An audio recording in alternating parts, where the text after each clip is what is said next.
আসসালামু আলাইকুম। যে স্ত্রীলোকের যে কতিপয় সমস্যা, খুব গুরুতর সমস্যা। তো সেটা আমি একটু আজকে আলোচনা করতে চাই।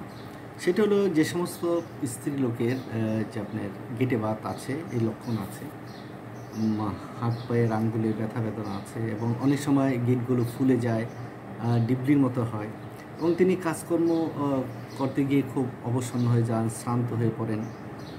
তারপরে ঘরের কাজ করতে করতেও ক্লান্ত বোধ করেন, ভালো লাগে না, আনন্দ পান না, উৎফুল্লতা পান না।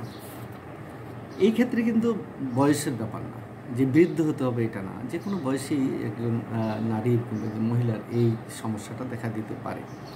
তো বিশেষ করে দেখা যায় যাদের যৌবনদীর্ঘ, নতুন বিয়ে শাদী হয়েছে কিংবা বাচ্চা কাছে একজন দুজন আছে, এরকম অবস্থায় দেখা যায় যে তা ওই সমস্ত মহিলাদের মানে সঙ্গম কার্যে অনীহা দেখা দেয়, বিতৃষ্ণা দেখা দেয়। তারা সহবাসের সময় ব্যথা অনুভব করে, সেই জন্য তারা আগ্রহ হারিয়ে ফেলে কিংবা তাদের ইচ্ছা হয় না।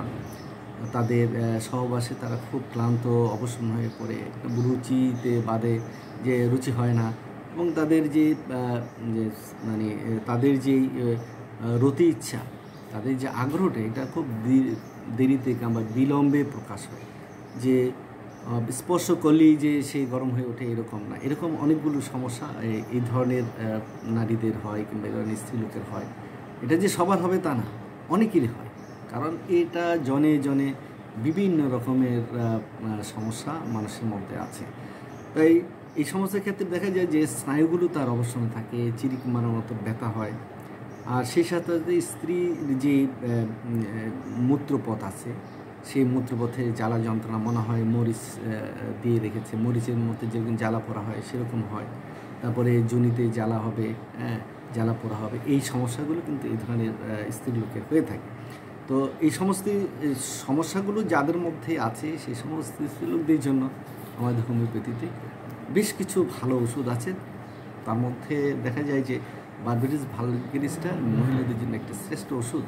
এছাড়াও অনেক ওষুধ আছে। আমি বারবার বলেছি যে হোমিওপ্যাথিতে নির্দিষ্ট কোনো ওষুধ নেই, কিন্তু তারপরেও প্রাথমিকভাবে যদি মনে হয় যে কারো ডাক্তারের কাছে যাওয়ার মতন সময় নাই কিংবা অ্যাবিলিটি নাই, তো সেই ক্ষেত্রে হয়তো দেখা যায় যে বারবেরিস ভালগারিস মানে 3 পাওয়ার, 3 শক্তি এনে যদি আপনার 4 ঘন্টা পর পর 3 ফোঁটা করে খান কয়েকদিন, আশা করি যে আপনাদের এই সমস্যাগুলো সমাধান হবে।